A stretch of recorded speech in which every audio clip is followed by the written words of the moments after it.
To me, the best gift somebody could ever give me is time.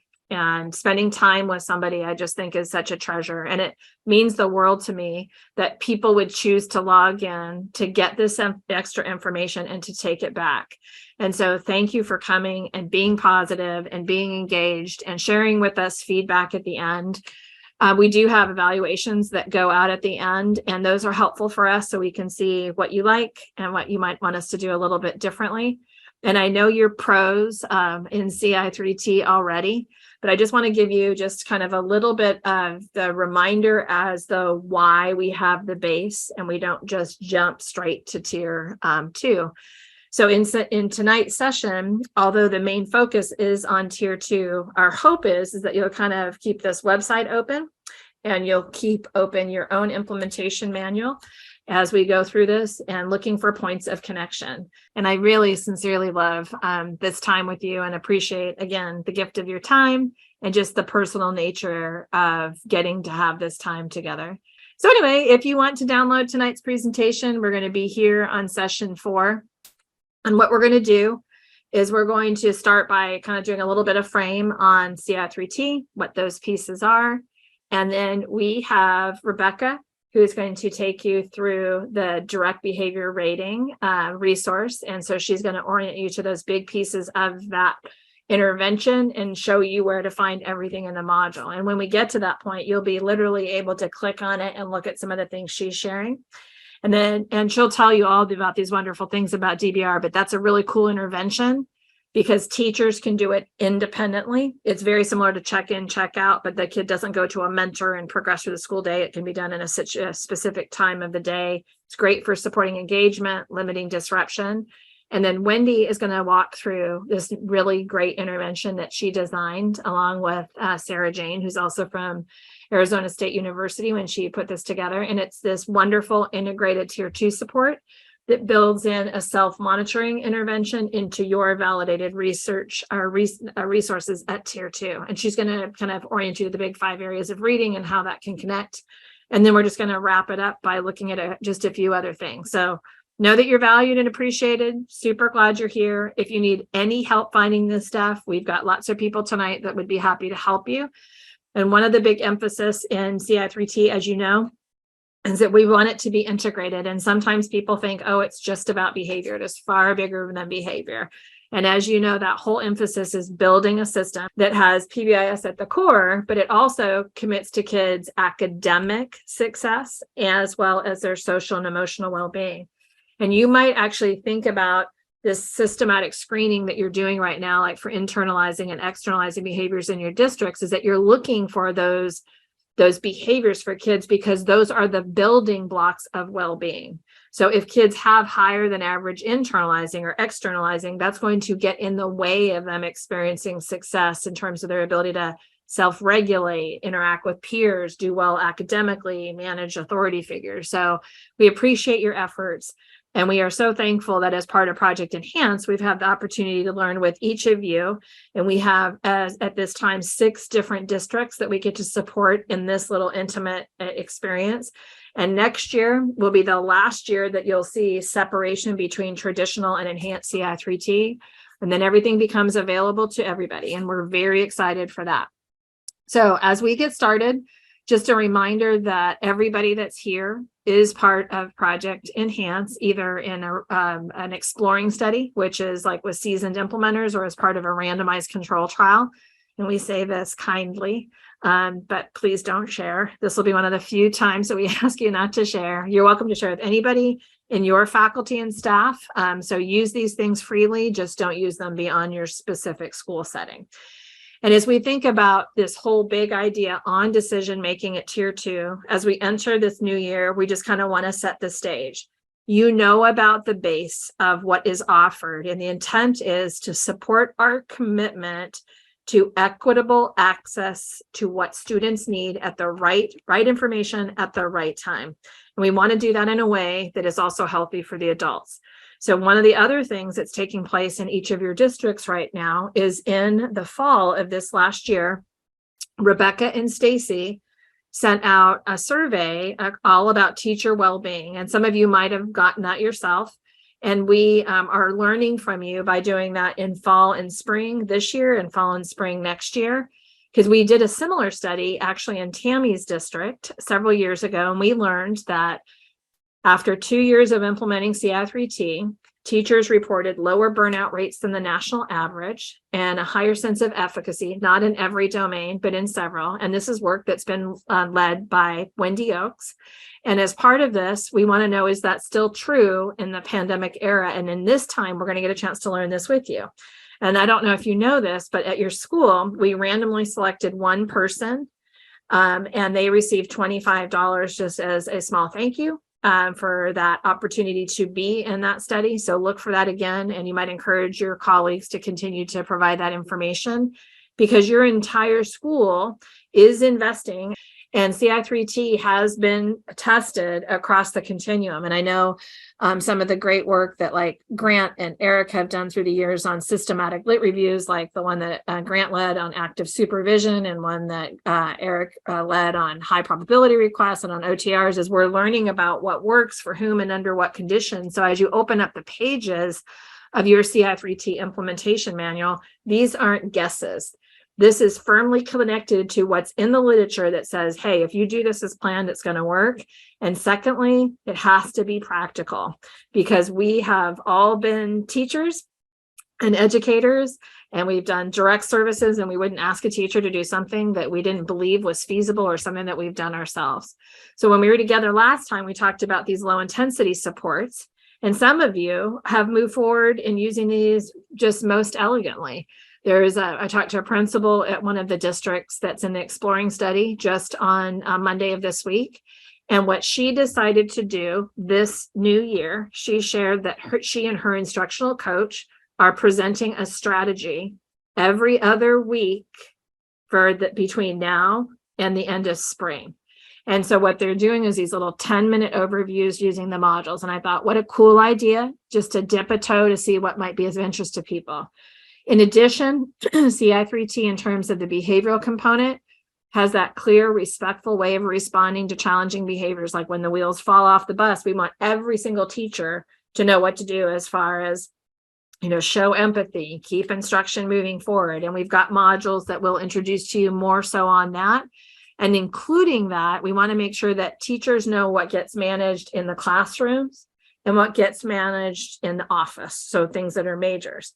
I was with one of your sister districts today, and they were in Vermont, and I was so impressed. I was in their district meeting, and they were talking about how they enter these data. And at each of their elementary schools, they actually hire somebody to enter the office discipline referrals. And I didn't know this until today, they have a procedure for checking the reliability of what gets entered. So each of those administrators actually goes in and does a check to make sure that if something is indicated that was like a bullying issue, that it indeed was. So they're actually checking to make sure those definitions are correct, because they are so invested in using these data along with their systematic screening data. And again, another element of your CI3T model is making sure that social and emotional well-being is not an afterthought. It's in your plan. That gets taught to every single kid, including kids that are receiving special ed services, as well as typically developing kids. So for those of you doing things like Second Step, there is a plan for when that's going to be put in place. And when we talk about teaching at Tier 1, this is what you've been working on all year. And you're going to continue to get awesome at it. And each year getting a little bit better than the previous. Not to say that you're not awesome now. In addition to making sure that those procedures are taught, and we think about it like first changing the adult experience, so the adult can then change the student experience. That means team members like yourself are teaching faculty and staff these core pieces, and then the faculty and staff are working directly with the kids. And the same is true for reinforcement. So we are counting on you to take back, share these things, and then acknowledge people, recognize them for the effort that they're doing, including how to use the data that are being collected.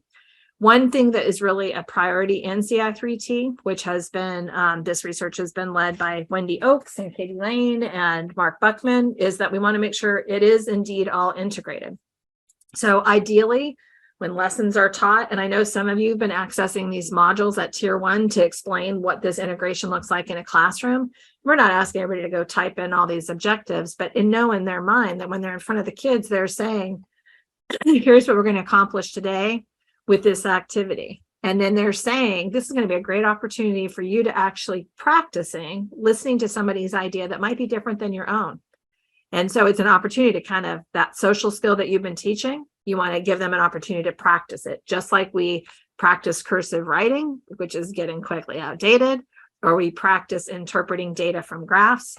You're showing them how to use it. And then you're reminding them by having those expectations posted. And yes, as Wendy just posted in the chat, being kind.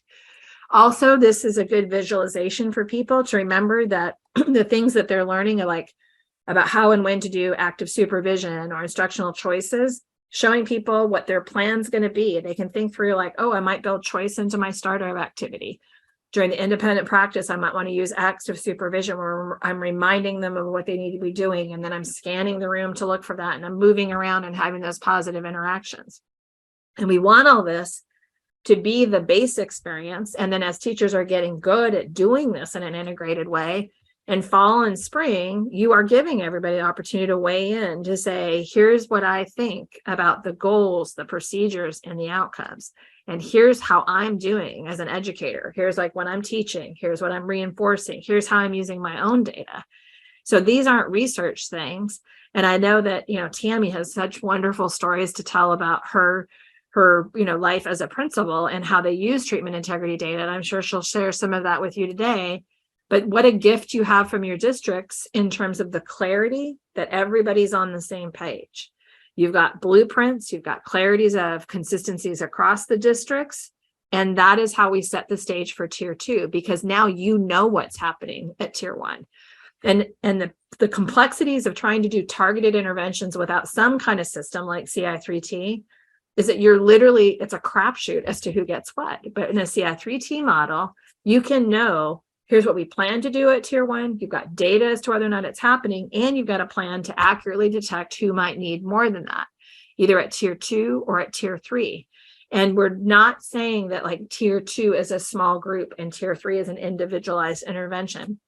It's just different levels of intensity, as you'll hear tonight from Rebecca and from Wendy. And the screening data that you use in fall and winter and spring on every single kid, that's what's going to guide you. Those academic data and those behavior screening data are going to guide you to figure out who needs more than tier 1 has to offer. And I want to remind you that when you're looking at your data over time, this is going to be you in years to come. The nice thing is you don't have to guess anymore about who might benefit from this extra support. Your screening data, along with other data, are going to direct us on how to intervene, how to find kids that are struggling, particularly with internalizing issues. And you've heard me talk before about tier 2 in terms like that CrossFit analogy. Our goal is to use tier 2 supports, not to send kids out of the room necessarily, although you might have some things that are like where kids go to like a social skills group or an academic group outside the classroom. But oftentimes it's an inclusive environment. At the beginning of the week, I remember the workout that we did at the gym, most people were jumping on top of a 20-inch tall box. And it doesn't sound very big, but it feels big at my age when you're trying to jump on top of it. And I am happy to say that we are less than 30 days away from the CrossFit Open right now. And the standards for my age are no longer jumping on top of a box, it's stepping on top of a box. And it's just a great illustration of a tier 2 adaptation, an accommodation, if you will, an intervention that is a planned thing. So it's not like somebody says, Kathleen, you got too old this last year and you can't be in this gym anymore. It's like you absolutely can be here. And here's how we're going to keep you safe and productive and growing. We're going to do the same for our kids. So when you're hearing Rebecca talk about direct behavior ratings, and you're hearing Wendy talk about this intervention called set, select, and record, you're going to appreciate these as very practical, feasible interventions. They don't cost any money, and teachers can do them while they're teaching instead of stopping to do the tier 2 thing. So I'd like you to listen tonight as you're learning about these tier 2 interventions and think about these as real gifts for integration. And one of the things that you might enjoy at another time is you might want to check out this little module on tier 2 processes. And I know some of you have this in place in your buildings, and some of you are growing into this right now. But in this particular module, when we talk about tier 2s, like how to how to read your available tier 2 and tier 3 supports, how to walk through and interpret what's happening in those graphs, there's also a vision that your districts are working towards where you're going to be able to, in the next 2 years, ideally be able to log in, look at your class and say, show me all my kids and show me this information. So like, show me their attendance, like their days missed or their days absent. Show me their fall, winter, and spring internalizing scores. Show me what it looks like in terms of their academic scores, because you want all that information on every single kid. So like if Eric Common was one of your teachers in your building, if he could log in and look at his class and look across at individual children and look at that whole class, that's how they're going to make some decisions about how to intervene. So if I was looking at this particular class, for example, I see a lot of strengths in terms of literacy concern. In this class, I see that there's 2 students that have moderate risk for internalizing, and then we've got 2 kids in this class that really have tier 3 needs for internalizing issues. But these kids, honestly, they're doing just fine in terms of their academic performance. So I know that they may not need something that is as integrated at tier 2 or tier 3 compared to these kids. So for example, these kids that have tier 3 needs for behavior, they also have additional needs in terms of literacy and math. So the intervention that Wendy's going to talk about tonight is going to be helpful. The other thing I think you might like in here, based on the feedback that we've received so far, is that there are these little things called interactions where you can click on these and they pose questions and they give you a response depending on how you select to answer each of these steps. So if you're trying to think about what would this look like in my classroom, she can click on this and engage in practice opportunities for tier 2 decision making. So we want to think about kind of marrying these things together. First, by looking at your intervention grids to know what is there. So like if you have an intervention of self-monitoring in your own blueprints, if you scroll down in your plan, you should see these rows. And I know, like, for example, you've got, some real strong clarity, particular at your, tier 2s. They've been vetted by people in your district. There's a lot of clarity as to what's expected, and there's consistency across the building as to which kids might benefit from this this extra support. So it is not a teacher decision as to who might get this. You're literally going to look 3 times a year at the data that we just showed you, but for your own school to think who might benefit from this intervention. It might be kids that have moderate risk for behavior challenges and some kids that have academic concerns. And then anytime we do something extra for a child, we want to make sure that in addition to monitoring their progress in this intervention, we also, before we start, we want to ask kids, what do you think about this? How do you feel about these goals? What do you think about these plans? Do you think this is going to work? And that social validity data is important, because if a kid tells you straight up, I would be so totally embarrassed to have a self-monitoring form on my desk, then we're not going to put it on their desk. You might think of, like, could we put it in a notebook? Or maybe we don't do a self-monitoring intervention. Maybe we switch to something like behavior contracts. And then anytime they're also in this intervention, we want to collect treatment integrity data to know if it's happening. So these are the pieces of data so that down the road, if this is not enough and you need to go to a tier 2 support or a tier 3 support, you know that you've done it well, and maybe it wasn't enough.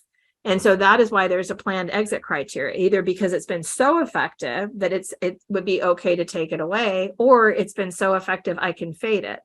And truth be told, some interventions like self-monitoring, once they've learned it, it's not going to go away. I remember when my kids were little, we used to have this shared space, and we had, like, me and my desk and my kids' desk were in the same space, and my husband was in a different area of the basement.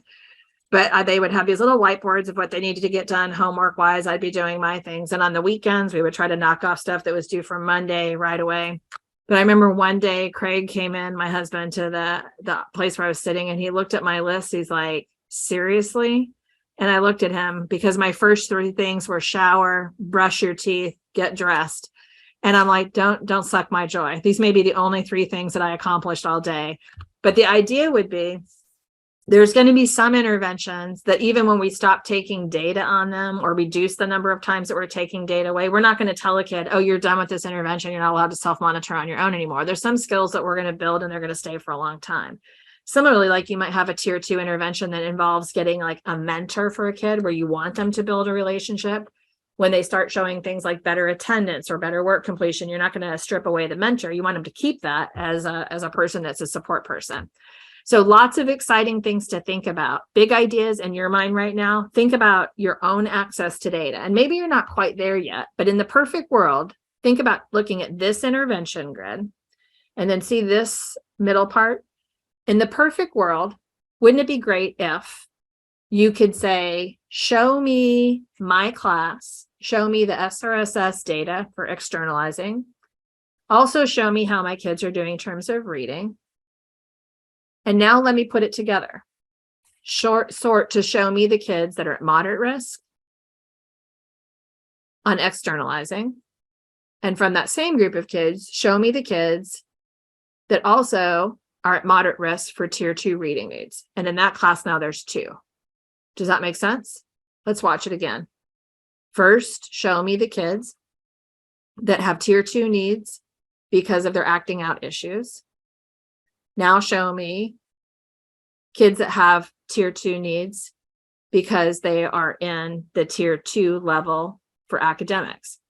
So eventually you're going to get to a situation, and I want to give a shout out to Mark Buckman for making that. I think that's really cool. I cannot take any kind of credit for something so cool in that. And I want you to know you can download those slides from tonight's deck and all that animation will be in there for you. So if you wanted to go back and model for people on your CI3T leadership team or share it with your district team or share it with others, that's what you're working towards. And you also are going to want to pay attention to other variables like attendance, often overlooked, always collected. If you have a kid that is missing a lot of school, please know there's like this amazing man. His name is Hill Walker. And he's done decades of research and he's developed this tool called a school archival record search. But basically, here's the short version. If kids miss 10 days of school for any reason, excused or unexcused, they're at heightened risk for challenges. So when you have that concern, especially in the COVID era, we need to pay attention to that because kids are missing out on the opportunity, not just for academics, they're also missing out on all the social learning and social cues and things like that. So that's challenging.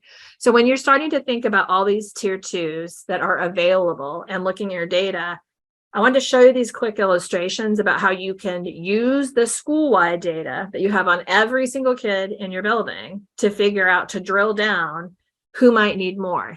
So the big picture would be, you know what's happening, it's tier 1. You're making sure that it's in place by looking at your fidelity data. If there's any barriers, you're going to figure those out in social validity. And that was a big topic like for Grant and for Eric and Wendy, great research done on that.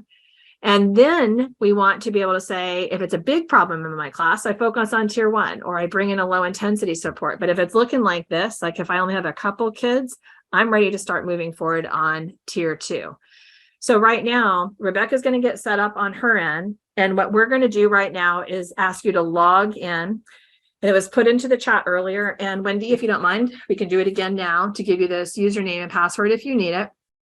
These are the low intensity supports. These are the tier 2 interventions. The 2 that we're going to work with tonight are the middle 2. One is called direct behavior ratings, and one is called set a goal, select a strategy, and record progress. So now I'm going to just push pause for a second, and I'm going to turn this over now to Rebecca, who is going to walk us through this first intervention.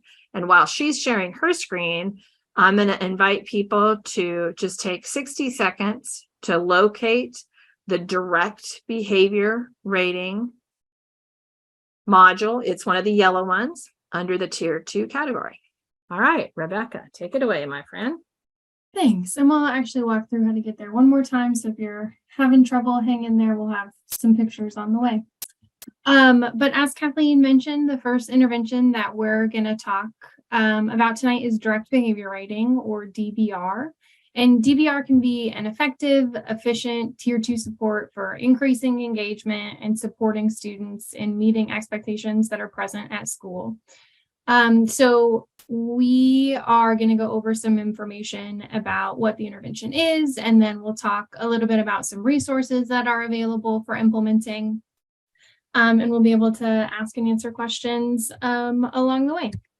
So all the materials, as Kathleen mentioned, that we're going to be talking about tonight can be found on the website. And I know we just put them in the chat, but maybe if we could have a colleague at it just one more time so everybody has it. You can scroll all the way down to the modules, and you're looking for the section that's titled CI3T Implementing Secondary Tier 2 Interventions. And that is where you'll find the direct behavior rating module. And once you're in that module, you can access an ebook, which gives you all of the information, the steps, and the resources for DBR in an online written format, where you can navigate through all the pieces using the navigation pane that's on the left-hand side. Or you can access an interactive resource, which presents the same information in a very user-friendly manner. So it's like a narrated and animated PowerPoint that walks you through all of the information. And the slides that we are going to be talking about tonight about DBR can actually be accessed in the module itself if you're interested in referring back to them, taking a deeper dive, or maybe even using them to present or share information about DBR yourself. So if you're on the ebook version of the module, you can go to page 4 on the navigation pane. And towards the bottom of that page, you'll find a list of the downloadable resources in the module. And the third one down is that direct behavior rating presentation. And so now we're going to jump into that content of the presentation. So first, we'll talk about DBR situated in the context of CI3T, and then we'll take a little bit of a deeper dive into what direct behavior rating is, why it's effective, the research behind it, the benefits and challenges of using it, and then we'll talk about actually implementing it and then following up to see how things are going. So when we think about CI3T as a system that's in place for supporting students, we have those 3 core domains where students are receiving support and instruction from validated curriculum and resources for academics, for behavior, and for social domains. And we know that even if Tier 1 is implemented with fidelity, we're going to have students that need more support than is available at Tier 1. And that's not a tragedy, it's an expectation. So in a CI3T model, you're systematically collecting data to see how students are doing, and you're using those multiple sources of data to connect students to additional supports.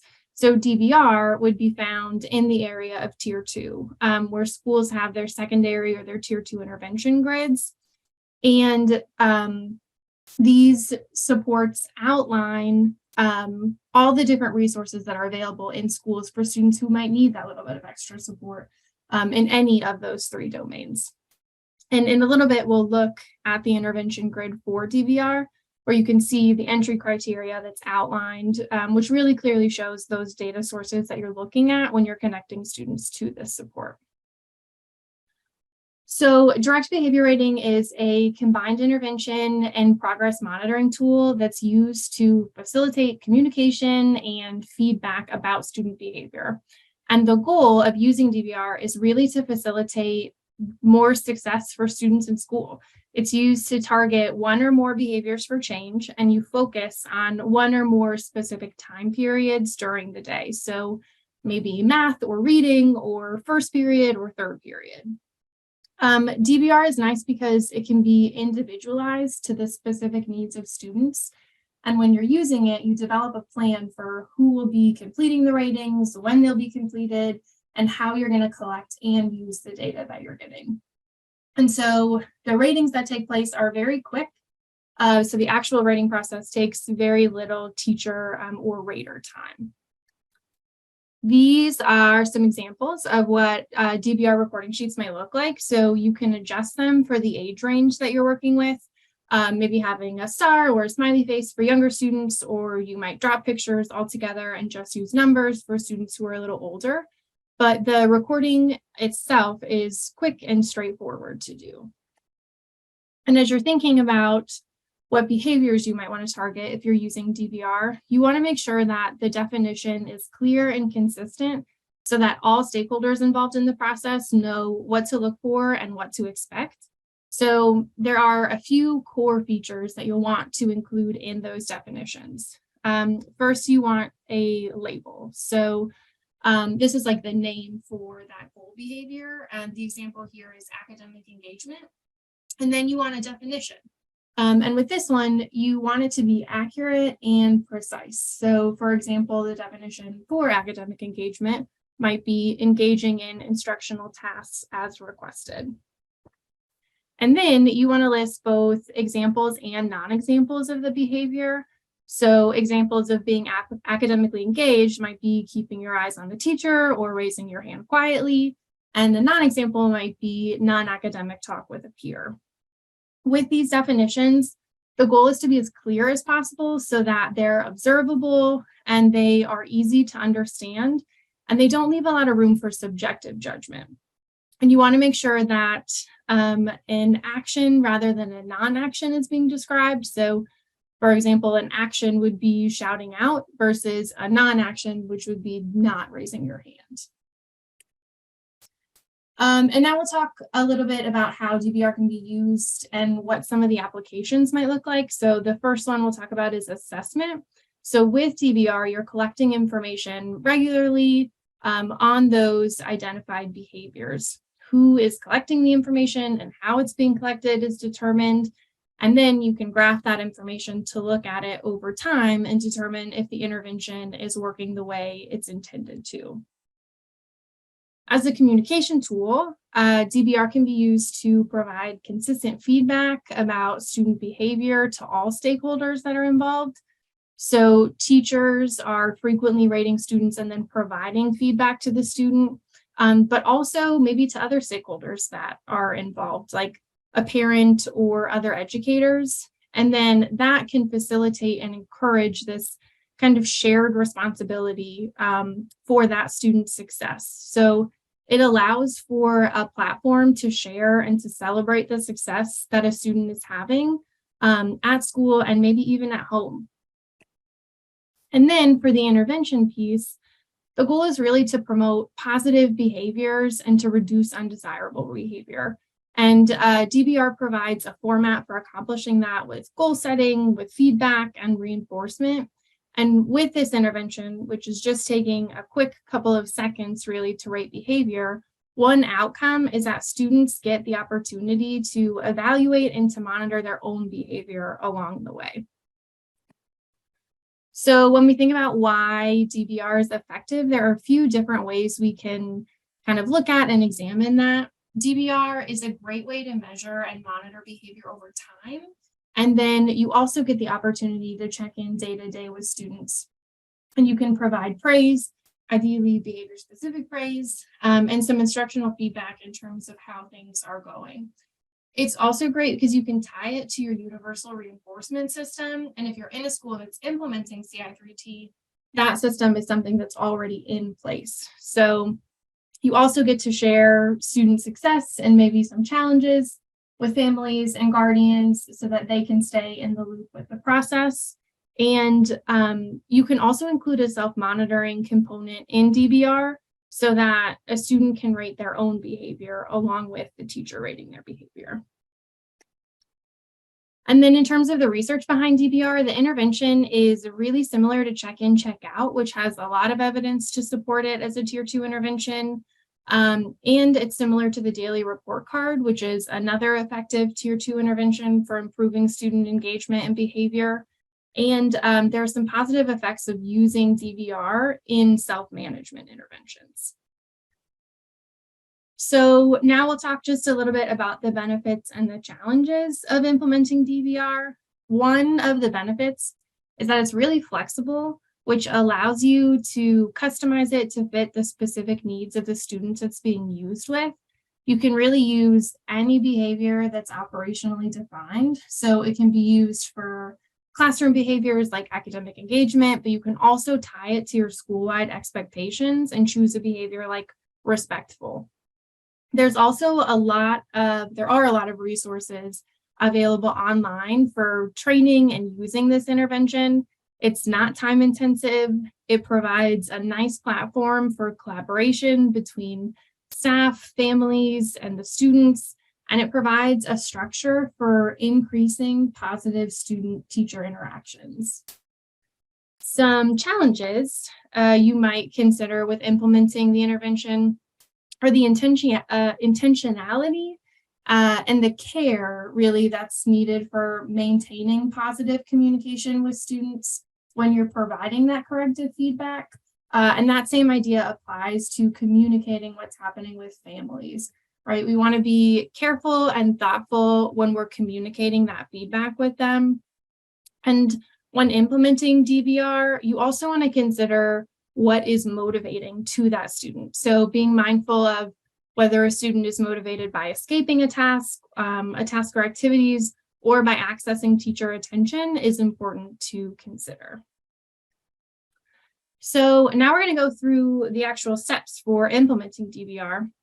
We'll hit the highlights as we go through these, but these steps are outlined in detail in that module. So if you're interested in digging a little bit deeper, or if you want to revisit those, know that that's always an option. But with step 1, we want to select and define the 1 to 3 behaviors that we want to target. You want to make sure that you are choosing a manageable number of behaviors. So you can think about aligning those behaviors with different things, like maybe your district or state guidance about social and emotional competencies, maybe your school-wide expectation matrix. You just want to make sure that you have them operationally defined for each behavior that's selected. So you can think about that graphic that we were looking at earlier with those definitions. And then with step 2, you'll determine specified observation periods or activities. So think about when the student will be rated. You can break the day into sections, or maybe just select one specific period or activity. You can think about when and where the target behavior is occurring to help determine what those observation periods might be. And then in step 3, you will actually prepare the DBR form. So you'll take those behaviors and definitions that are already developed and add them to the form. So behaviors are attached to a 1 to 10 scale. And this is where you can add the smiley faces and the stars for younger kids. And you can add in the specified observation times onto that form as well.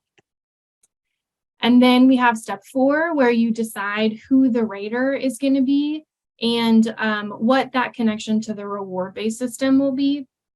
So the needs of the students can kind of drive the decision for who the rater will be. Most often, the most appropriate rater is a teacher or another school personnel, but if you're including a self-monitoring component, the student might be rating, or in some cases, it might be a primary caregiver. And then for the reinforcement piece, you can integrate that reward system or the ticket system that's already in place at your school. And just like that, we're on to step 5. So you want to make sure that the person rating knows how to use the DBR form appropriately to complete the ratings. You want to make sure that they're familiar with the form, that they know why it was designed to be used, and make sure that they understand the target behaviors and the definitions, along with those examples and the non-examples that were developed. You want to make sure that the rater is clear on kind of like the rules of the road of DBR. So making sure that the behavior being rated is behavior that's observed within the specified observation period, and that the rating is happening at the end of that observation period, those kinds of things. And then on to step 6. So you're making sure that stakeholders understand the DBR procedure. So not just the person that is rating, but all the other adults that are involved, and students as well. So you want to make sure that the student understands what the intervention process is and how to accept the feedback that they're going to get along the way. With step 7, you are actually implementing DBR. So you want to let students know the DBR period is starting. You're regularly observing the student throughout that period. You're rating their behavior at the end of each period. And then you check in with the student to provide feedback and behavior-specific praise. And then you want to share what's happening with families or guardians. And then after step 7, you have step 8. So you get to review the data that you're collecting weekly to take a look at how things are going. And then you're on to step 9, where you're seeking input from students and families. So you want to know if students are going home and complaining about what's happening or something else along those lines. And asking families for input after the intervention has been in place is a great way to get information that you might otherwise miss if you're not asking them. And we'll talk just a little bit more about how you might get that information, what those forms look like in just a second. So all of those steps are laid out in this implementation checklist, which you can download in the module. And the checklist provides a place to track the steps along the way once they're completed. So you can add in whether or not they have been completed and the date that it happened, so that you know each piece is kind of being implemented as expected along the way. And as you're implementing DVR, you want to keep these sources of data in mind. One is treatment integrity. So is the intervention being put into place as planned? One is social validity. So how are stakeholders feeling about the goals, the procedures, and the outcome of what's happening? And then you also want to look at student outcomes. So is the support that's in place actually working for the student? And good news, everyone, there are resources in the module to help with all of those pieces. So the first is treatment integrity.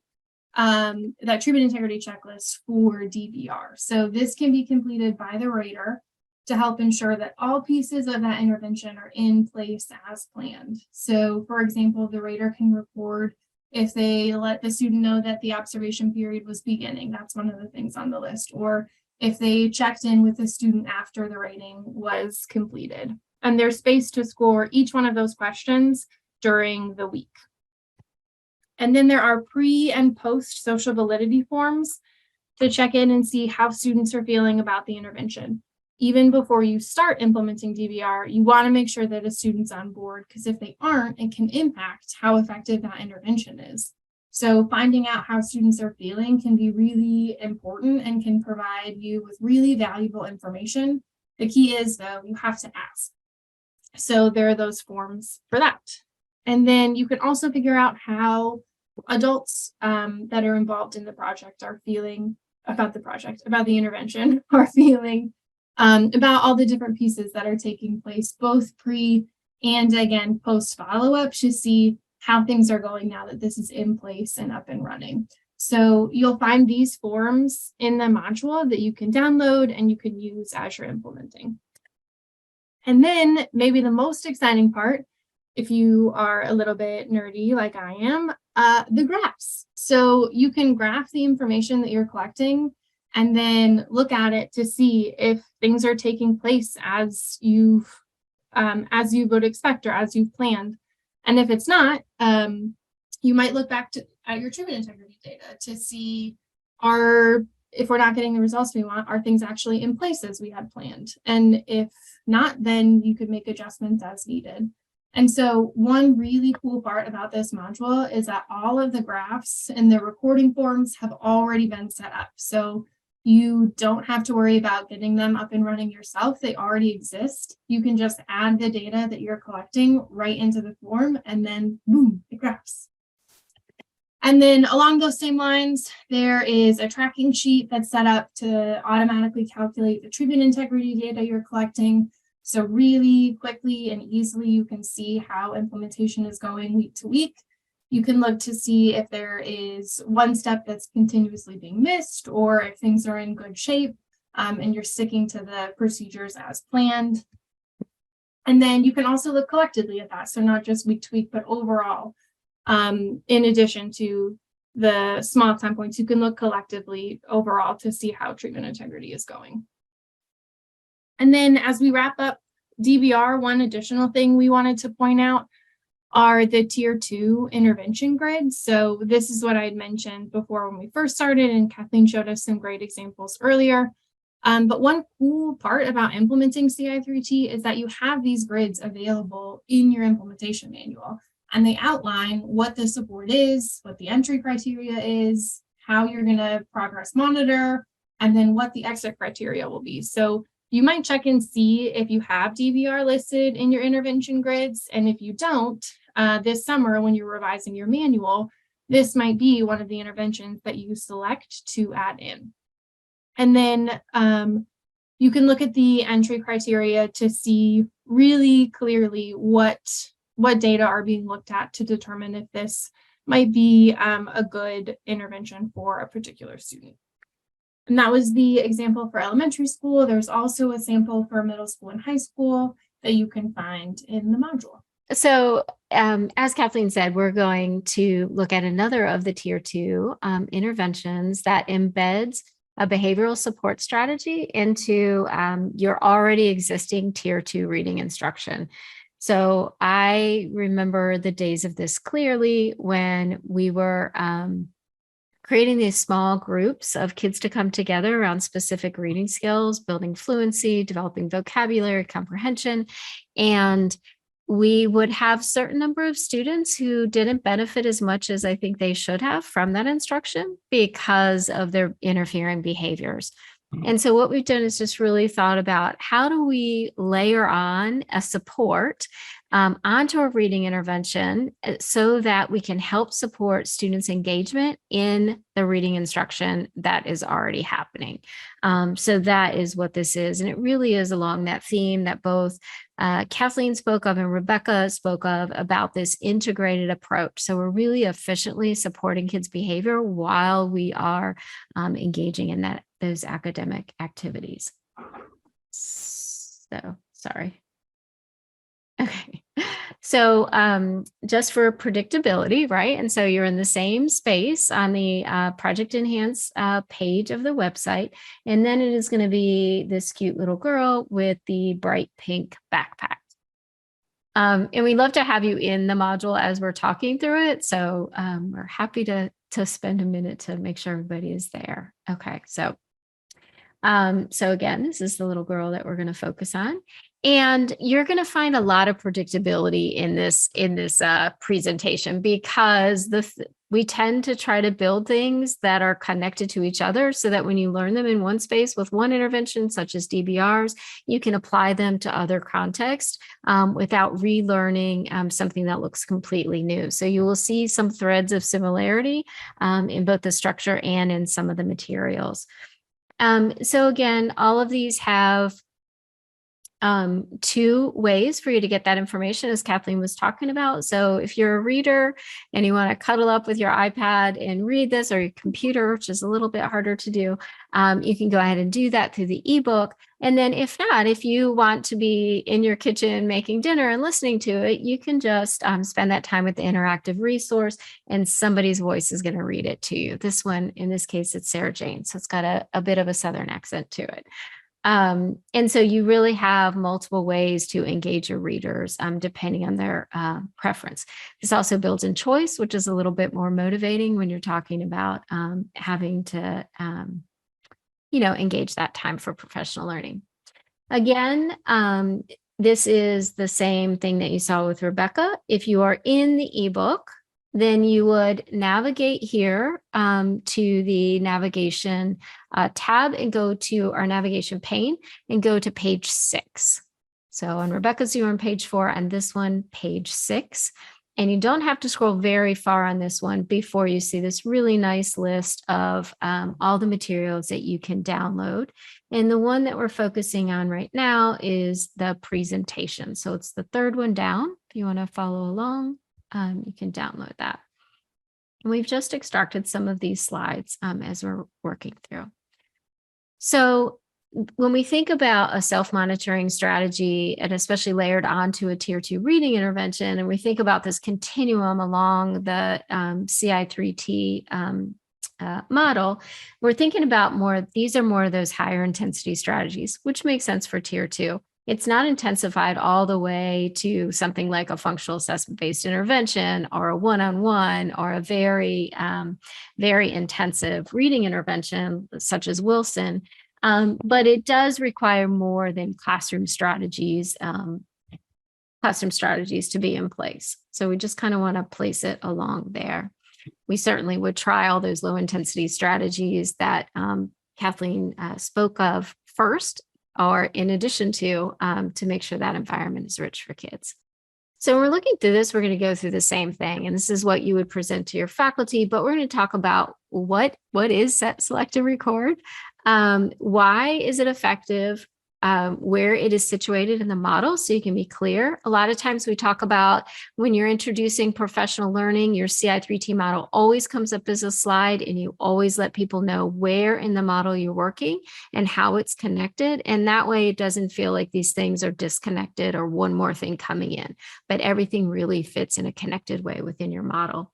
And then we're going to just briefly touch on the supporting research, benefits and challenges, and then looking at implementation. So this is set, select, and record. And so again, this is with whatever your tier 2 reading intervention is that's already in place. And regardless of the skill, it would apply to any of the big 5 areas of reading. And the package contains support for students to set a goal for a particular reading skill and also for their level of engagement. So they can set a goal for just the reading, just the engagement, or both, depending on the day, with the support from the teacher in a lot of cases.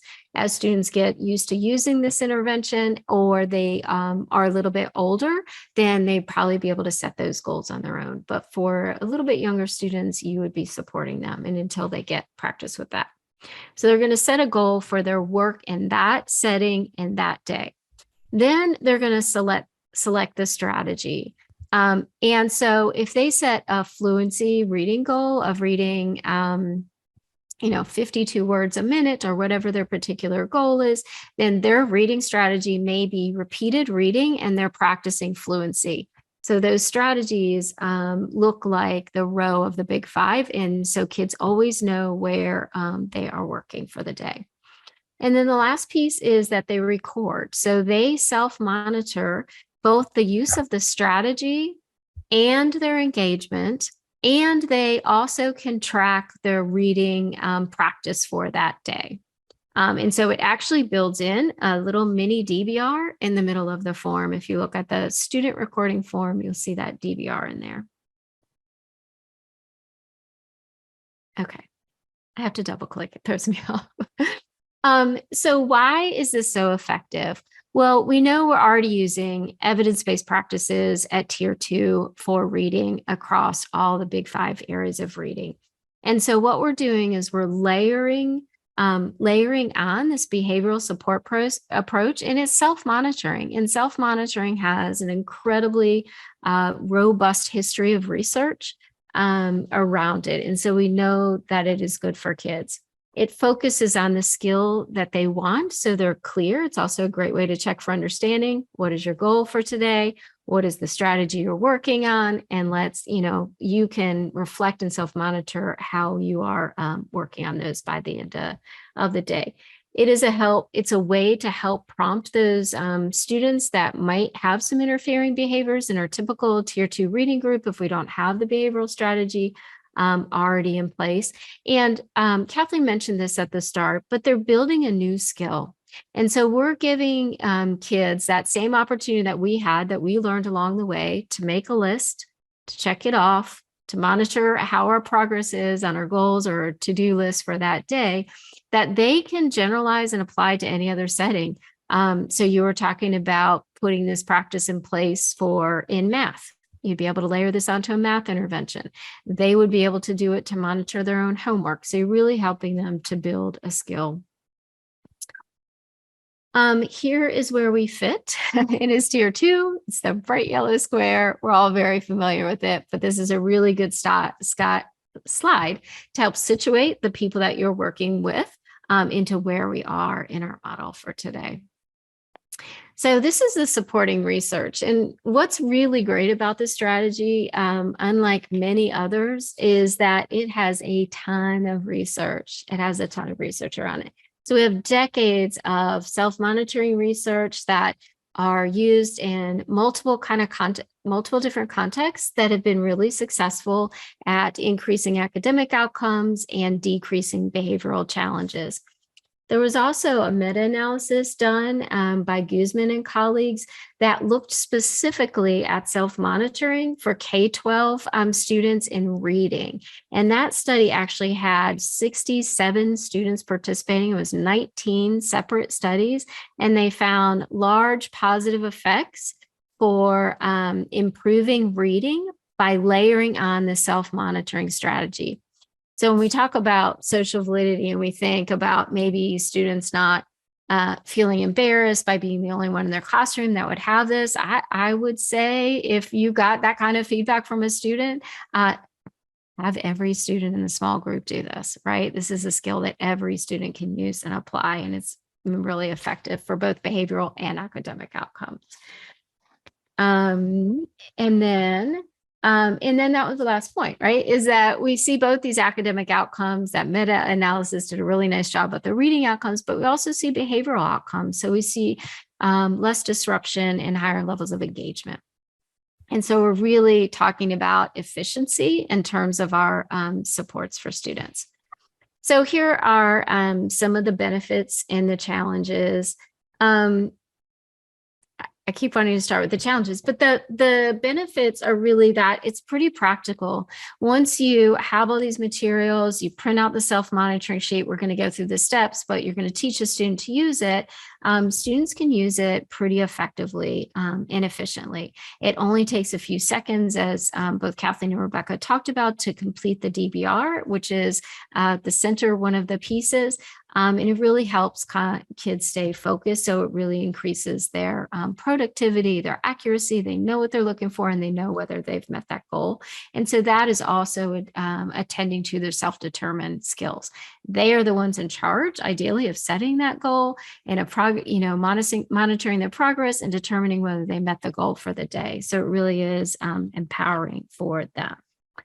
The challenges are that sometimes it's not effective. So if you have a student who is not yet reading, and you're not going to assign a reading fluency task if they don't have the skills to decode the passage. So either you're going to find the most appropriate passage for them, or you're going to intentionally be teaching those skills, probably both, to get them up to where they would be able to practice to build fluency by having those other skills. So we really want to make sure that we're attending to maybe issues of motivation or of focus, and not a skill that needs to be instructionally remediated or bolstered. It takes a little bit of time, right? We're going to download these forms, we're going to set it up, and we're going to teach the strategy to students. And so all of those things take a little bit of time. As we know, like teaching on the front end, the investment of that time will pay off throughout the year, but it does take time as we initially teach this strategy to students. So these are the steps, and there are just 6 for this strategy. So, and you're going to find that some of these are feeling a little bit familiar or very familiar with what Rebecca just shared. So the first one is establishing the conditions. So you really want to think about the skills that the student has and that they might need to be successful in supporting this. And it might be that you're going to target multiple things at the same time, right? What is the reading goal? What is their behavioral engagement score that they want to do? So you really want to think about, where are we starting, and is this the appropriate intervention? The next step is to operationally define the behavior that you want the student to be attending to. And for this one, it would be engagement. It's fairly solely engagement on the forms, although certainly you can customize that to be another target behavior with what you would like. But that same graphic that Rebecca showed you is the one that you would want to think about. So you're thinking about, what is the label of engagement? What is the definition that we're going to use? What are the examples and non-examples specifically for the context that we're targeting, which is small group reading instruction? So that may look different in different classrooms or for different students. Then we're going to design the form. And we have the forms for you to download and edit as you like. So certainly that will get you started. And you'll see that on the back actually of the student form, there is just a standard bar graph that allows students to monitor their progress for that day right there on that form. So if they're doing of reading frequency, repeated reading, they might be graphing their progress for every one of their reads, and then they'd be able to determine right away whether they've met their goal for that day. We want to teach the self-monitoring package, and this is really where the investment of time comes in. You're going to sit down with the student, you're going to talk to them, take probably a more direct instruction approach to how to complete the form.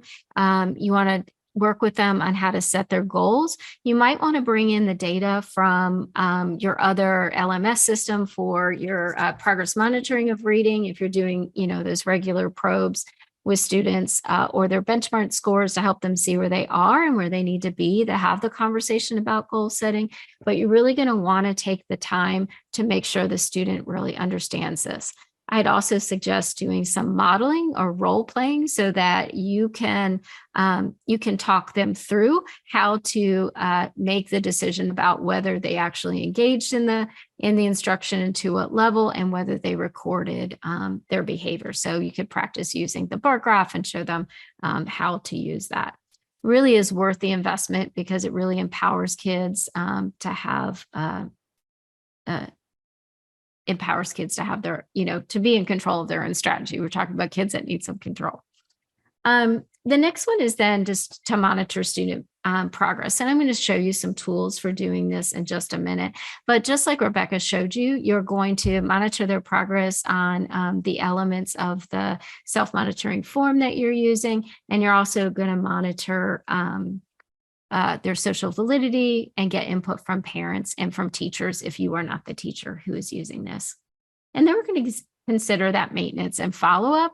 And really that is just about making sure that we continue to follow students if they transition away from the more intentional focus on this strategy. So if you and I are sitting together as a student and a teacher, and we're going over this form and I'm graphing your data, we might be able to fade that where the student still has the form available, they can still use it, but maybe I don't need to be, every day meeting with them to go over it. Maybe it's once a week we look at their graph together or something like that. So you're really just fading that intervention out, but really making sure that their reading and their behavior are staying on point when you take the intervention away.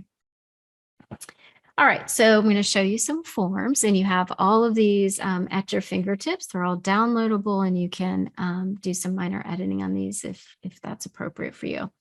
So this is how do I implement it, and this is that step-by-step form, and this is the big text version for those of us over 50 and with glasses. And so this is all of the steps that I just went through, and there's a couple of additional guidance points on this. So for operationally defining the behavior, you may want to also define the very specific reading behavior that you're watching for, as well as the engagement behavior. And then when you're teaching the strategy, you're going to teach them how to set a goal. You're going to teach them how to select their strategy for that day, or explain to them how you will guide them to do that. And you want to teach them about all the recording procedures. Then you'll see social validity on here. Rebecca talked about that, as well as treatment integrity. So we're going to get everybody's opinions and make sure this is the appropriate intervention and we're targeting the right thing for students, and that students are comfortable with these procedures.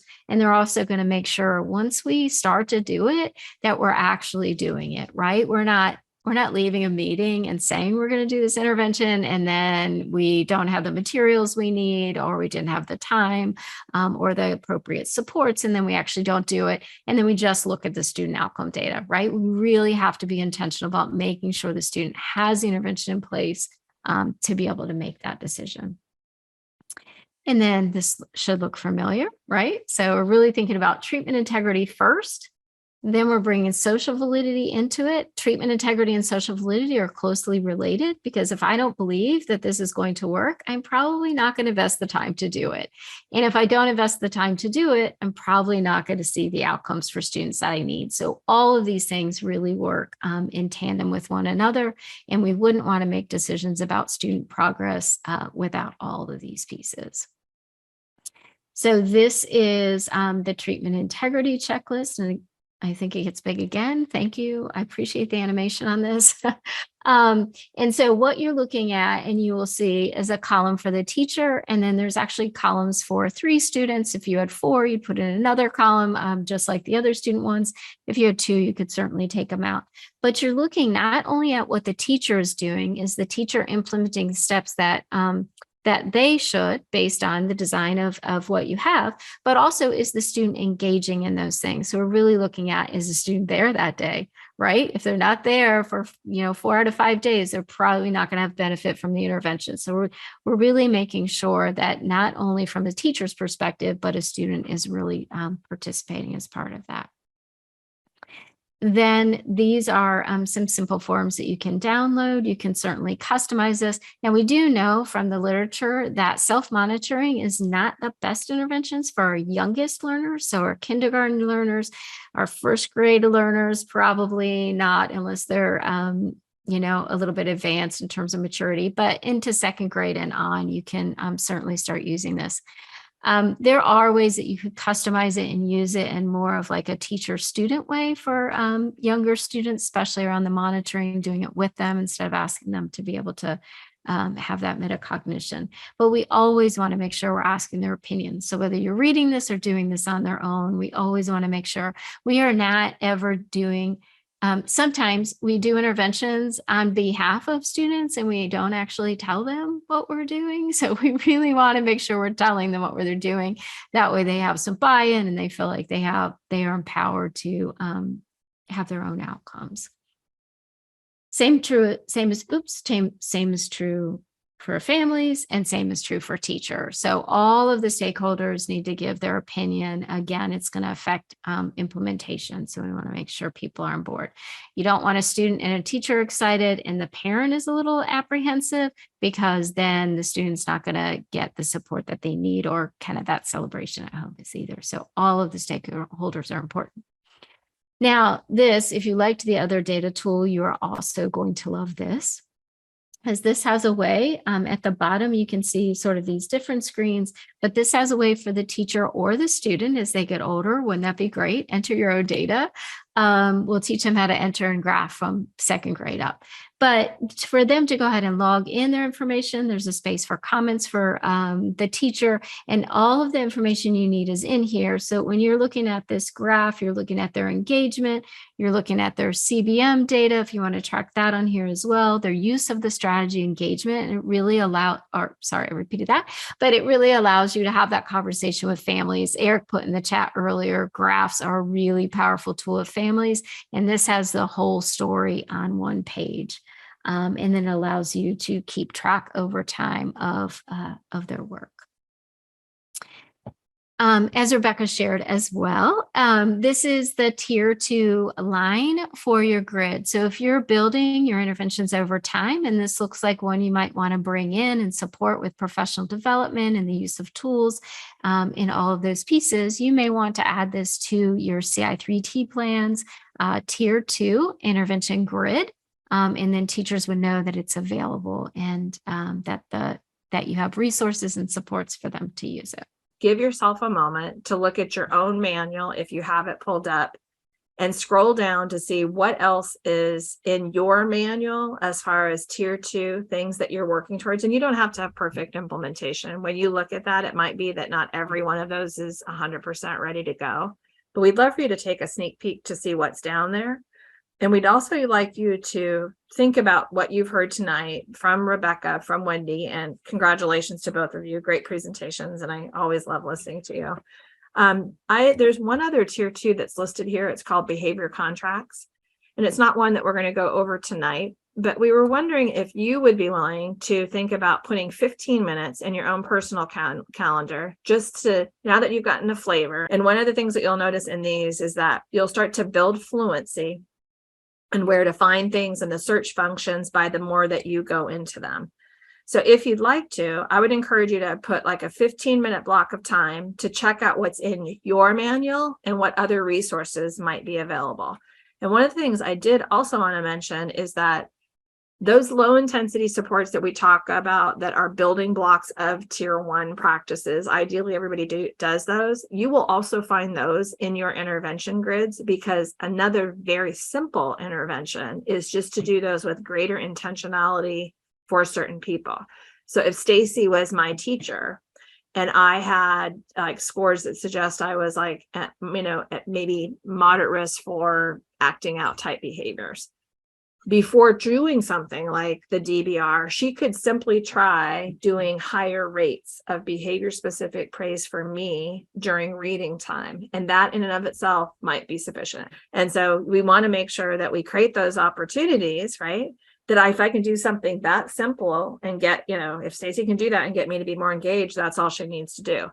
And if that's not enough, then yeah, I might try something like DBR. And if that's still not enough to move the needle on student performance, then I might go to something like the module that we're working on right now is all about how to design social skills intervention for kids so that they target exactly what that child needs. And we'll have that for you in a couple of months, which I think you're really going to like. So there's resources out there. So I'm excited for you to see those. And as we kind of think about where we are tonight, I'm going to invite you, if you would, to open up your calendar, and I'm going to ask you to do 2 things.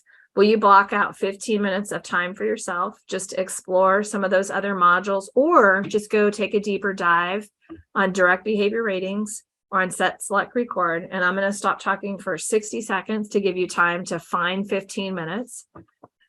The second thing I was hoping you would do is look ahead in your calendar, and if you would like to, feel free to join us in March. It'll be towards the end of March where we're going to come back together to talk about tier 3.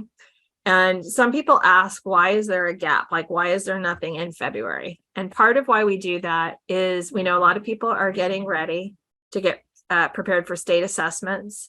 And a lot of people are wanting to have time to practice what they're learning. So our challenge to you is, in the month of February, let's try it out with some child in your class that is screening in as having an opportunity to need more than tier 1 has to offer. Let's try it out. Let's either do a low intensity support with some great intentionality, or let's try out the DBR. And it might be you even do something fun like Wendy was talking about, like bringing a couple people together and put them in kind of like a book study situation. Or it might be, the link that Rebecca shared about the Yukon training site. You could just simply bring a group of professionals together from your school and have them learn a little bit more about DBR. They even get a certificate once they pass that little quiz on there, that check for understanding. And so it shows that you know how to do that. So I'm encouraging you to schedule time to do that. And then feel free, of course, to join us. And one of the things that we, again, just applaud you on is that just to be here, be present. And I know you're all in wildly different time zones. I know like some of you are on the East Coast, some of you are on the West Coast, some of you are in the Midwest. And I just love that no matter where you are, and Wendy's in Arizona time, I don't want to leave off Arizona time, that no matter where you are, we just really appreciate you coming here and creating a wonderful opportunity to be with these professionals that are with you tonight. So if you want to continue to grow or try something out, just to reiterate, this block of modules, when you click on those, right now, everything is available with the exception of high probability requests and I'm going to get this wrong. Oh, instructional feedback. And both of those will be done by the end of February, at which time the entire bank will be done for you this year. You will also see in about 2 more months, we will have this additional one on social skills. And next time when we get together, you're going to have this whole module on how to support kids with really strong acting out behavior, and also some guidance on what to do, including how to work with community agency partners to support kids with internalizing issues. So you'll notice that those modules are a little bit longer. So feel free to check those out if you'd like to. And remember that all these other things, there's like if you're old school CI3T and have been around the block a little bit, these are all still here for you, as are the corresponding book resources that go with it. So you get the full bank of opportunities. And then Grant Allen, who is at University of Wisconsin, if you look at this trainer and coaches calls opportunity, he coordinates this every single month. This is not recorded. It's a separate Zoom link where people can literally just drop in. We wanted to create a safe place where people can pop in, We start with what we call open mic. There is no singing unless I'm really excited by the end of the day. But there is an opportunity just to drop in to ask questions. So if you start to try some of this out, or it could be, Ellie, like you come to this and say, hey, I've been working in a module. Can somebody show me a little bit more about this module? We've actually got enough people there that they can pop into a breakout room with you and spend a couple minutes going through that. So just know that that's there. Or if you have questions about how to use your screening data or those various stages of implementation, please, by all means, feel free to do that. And here you are tonight. We'll be back together again in March, and then we'll have one final one, and that's going to be session 6. And the last one of the year is where you're going to just kind of take a look back so that you can look forward. So we're going to ask you to think about what you've done. You might even choose to set a SMART goal for yourself about something that you might want to learn calmly over the summer and get that in place for next year. We were with some educators yesterday, last night, and they were in the traditional one, and it was great. We had introduced some strategies in that group. One was on self-monitoring, and there was a principal there. And I'm like, do you do this in your building? He's an elementary principal. He's like, not yet, but we will be next year. And I love that because he set it as a goal and he didn't overwhelm his faculty and staff by starting something brand new right now, but he's letting them know that that's coming. So that was kind of exciting to see. So again, we will catch up with you again in March and April. And for those of you on CI3T leadership teams at your school, you're going to get this sneak information right now that we will be hosting a summer CI3T symposium. That's a little bit of talk from us, but mostly time with yourself and people from all the states where we get an opportunity to work. So we are looking forward to sharing that opportunity with you. And in the meantime, just a quick reminder, these resources are here if you want the slide decks from tonight. But mostly, I think you're going to probably wind up being in those modules. So thank you guys so much for the gift of your time. I hope you stay safe as we head into January. And I'm excited to hear the great things that are coming. Anyway, have a wonderful rest of the evening. And thank you so much. Be safe.